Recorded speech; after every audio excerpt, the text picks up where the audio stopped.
Foodlandia is sponsored by New Pioneer Co-op, keeping it real since 1971.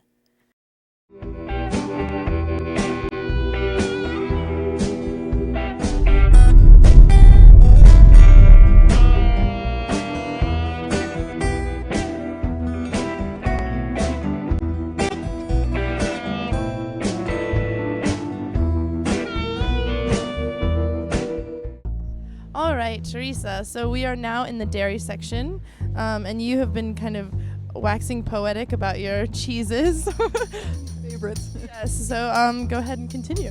Well, what's great about these small dairy operations is it gives the family a chance to stay on the land and keep their animals. And it takes a lot of skill and organization to make their animals milk into cheese and then market and promote their cheeses. And we even have award-winning cheeses here. Here's a cow's milk cheese. It's sort of like cheddar meets Parmesan. You just keep eating more of it. I don't understand why it's so good. I have to have more. That's the Prairie Breeze from Milton Creamery. I love that one. And here's a goat cheese. So, and of course, can get milk from goats as well. So ask the staff to direct you to some of their favorites and the local cheeses. Let them come to room temperature. Have a nice bottle of wine and you're in heaven.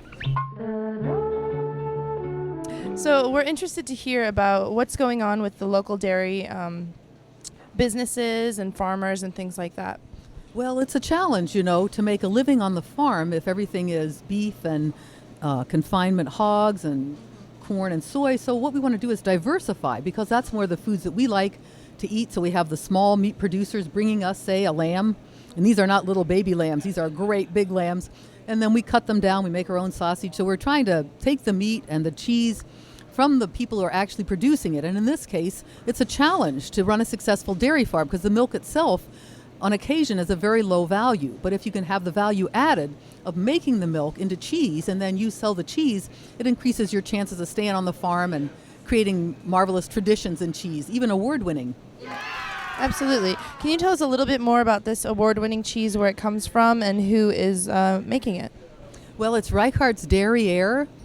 She thinks that's a little risque, but we can see her a picture above us. So it's one gal and her 24 goats, and she knows them all by name, and they have a very personal relationship and very small production. But that's good. You can come here and get it. Fabulous. Well, thank you so much for sharing.